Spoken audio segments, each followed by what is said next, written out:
In September 2022, the City of Rotterdam welcomed members of the International Edible Cities Network for 3 days of knowledge exchange, workshops and visits to the many green initiatives throughout the city. The Edible Cities Network is a project that works with nature-based solutions to make urban food systems more sustainable and cities greener and more biodiverse. I'm Anne-Karin ten Bos. I live in Rotterdam. And and I also work here in the green areas. The first reason I'm here joining the Illicit network is that I am a chair of the board of an allotment garden. But as allotment gardens, we created a platform with all the other. We have 43 allotment gardens in Rotterdam.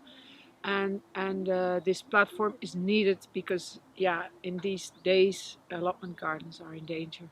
And we should work together to find strategies to create another way of having allotment gardens in the city and to connect them to the community and to the green. I'm here because I was invited to join the network Green 010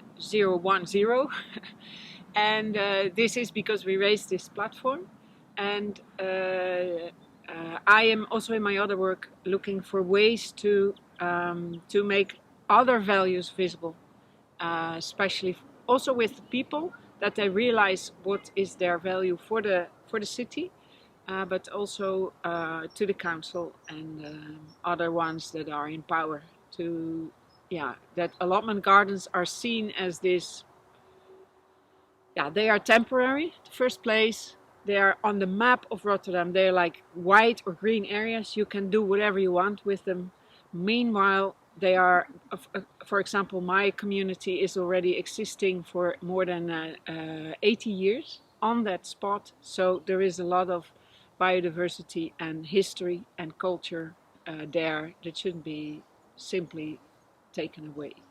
Already yesterday I experienced that it is very good for me to, in my own city, to really focus for 2 or 3 days on these community gardens, because that's what we are looking for from our perspective, to find ways to connect socially, culturally, more to the city that surrounds us, but also to the green nature that surrounds most allotment gardens, because most allotment gardens are part of these now it's interstitial spaces that were created by because of the noise of airplanes, traffic, canals. So we are in these smaller plots that could in the past not be used for other functions, and nowadays it's no problem to build houses there. But for me, it's very good to see all these inspiring environments, and also, So it's inspiring, and it's also a kind of reality check for us. Where are we going to maintain allotment gardens? The organisers led the visitors on a bicycle tour called the Green Connection, a circular route between green initiatives throughout the west of Rotterdam. Participants also visited a food forest, a herb farm, a community-supported agriculture project, and a garden that grows fresh food for a food bank.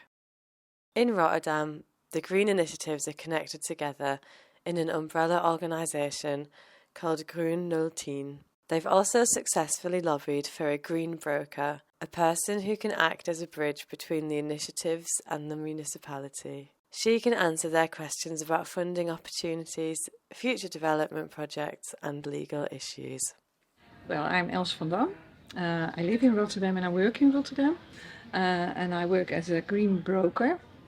I try to connect the green initiatives with the right department or colleague within the municipality. My role was necessary because the green initiatives don't always know where to put their questions within the municipality. So they asked, could there be a linking pin person who gets our questions on the right place? So I started, and with the start, I need more, some of my colleagues in other departments to help me with answering questions and picking up questions that I get from the Green Initiatives. So that's what I do now, well, there are in the Kim team, the germ team I just told about. They're matured inmiddels. There are a lot of colleagues from different departments. From the people they create the city, really, they build the city. The people who maintain the city. But also from the big programs like Miranda Nauta from the 20 hectare more green, from biodiversity, climate adaptation program. So I've got a lot of nice colleagues who are all in the Kim team because they love green and they want to bring its agenda for the city council and for the citizens of Rotterdam.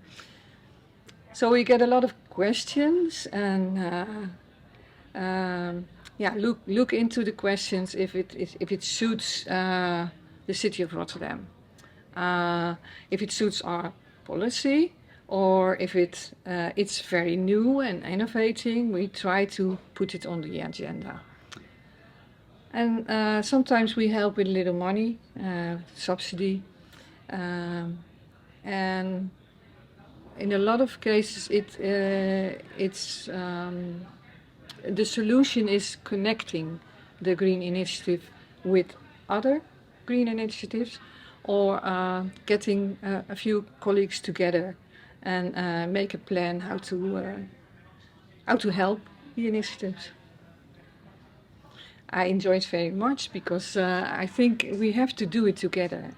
And I thought Nienke told us before, one of my colleagues, that 60% of the outer space is not from the municipality.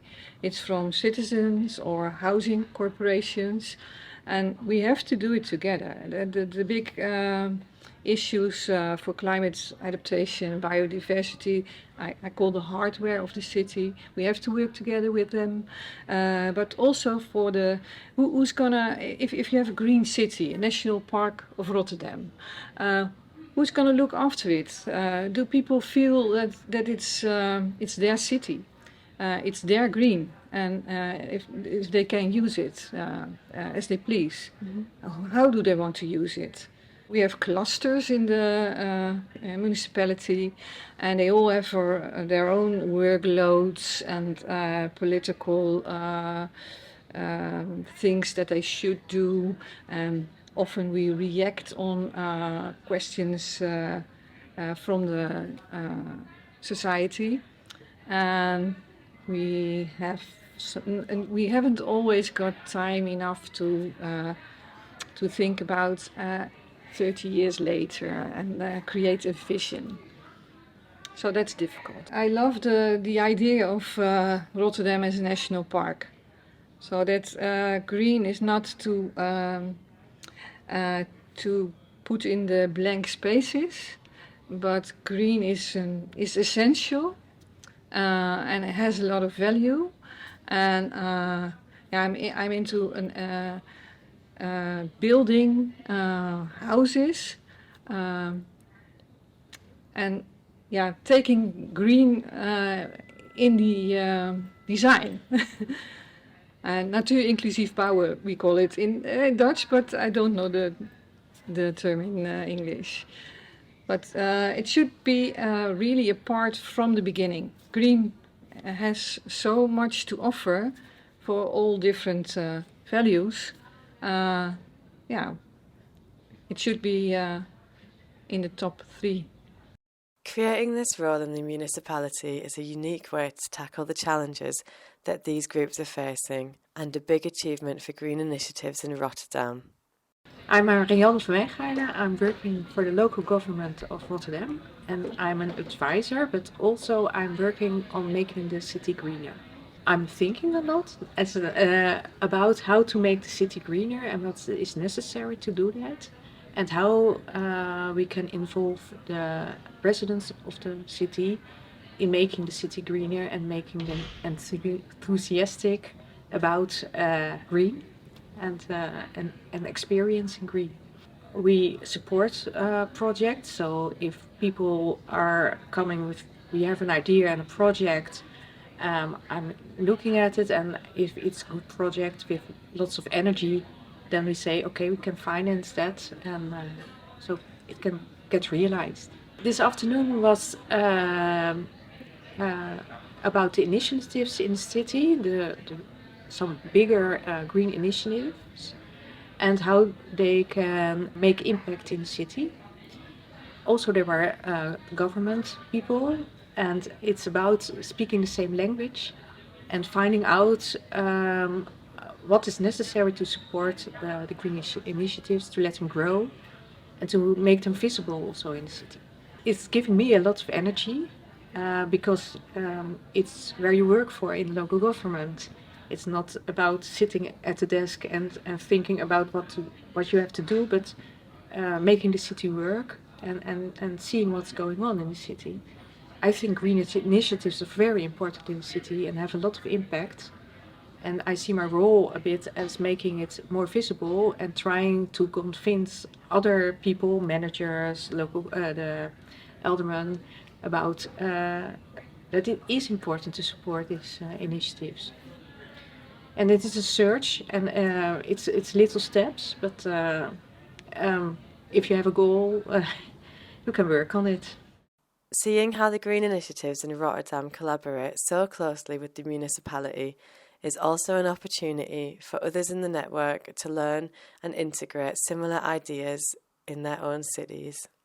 Em dic Xavier López, soc el director de la Fundació Solidaritat de la Universitat de Barcelona, que és la part de la universitat que es dedica a temes socials en general.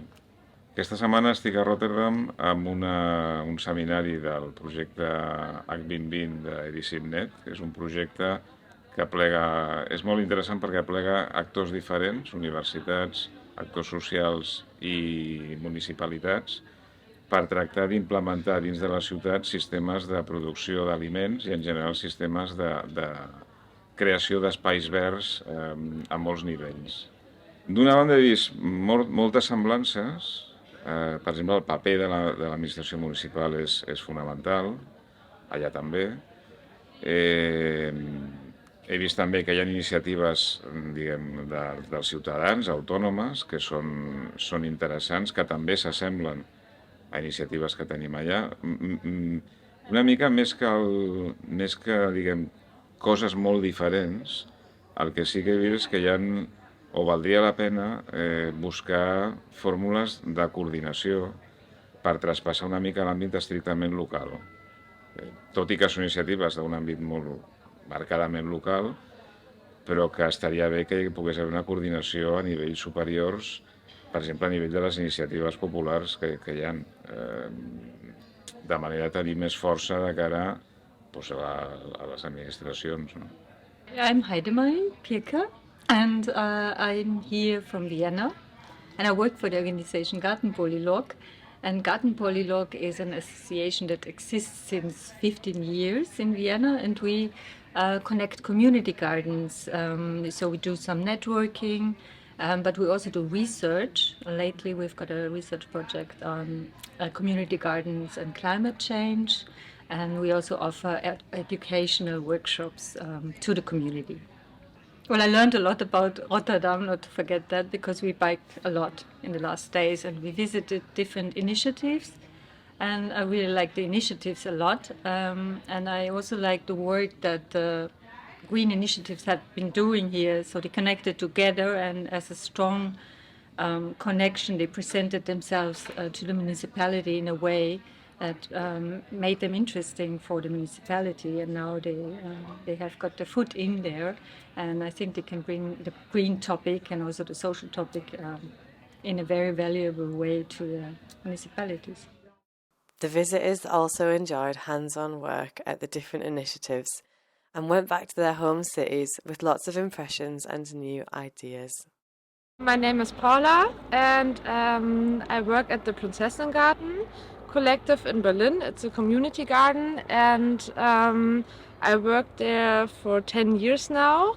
And I also doing my master studies in urban horticulture and green space management. I'm here in Rotterdam because I'm really I'm interested how the structures and also the work with the community gardens and the city administration work in other countries. And I think we can learn a lot about each other, how does it work, and it's really interesting how other gardens work, because every community garden is unique for itself, so there are a lot of things to learn from each other. One thing I've learned, or one thing what I think it's great, that there are different people who work in different topics, doing work together, communicate and participate and share their knowledge. I think this is really a good thing, and maybe it should also be more in Berlin. The City Exchange in Rotterdam was a hugely inspiring experience for all participants and a great way to strengthen collaboration in the Edible Cities network moving forward.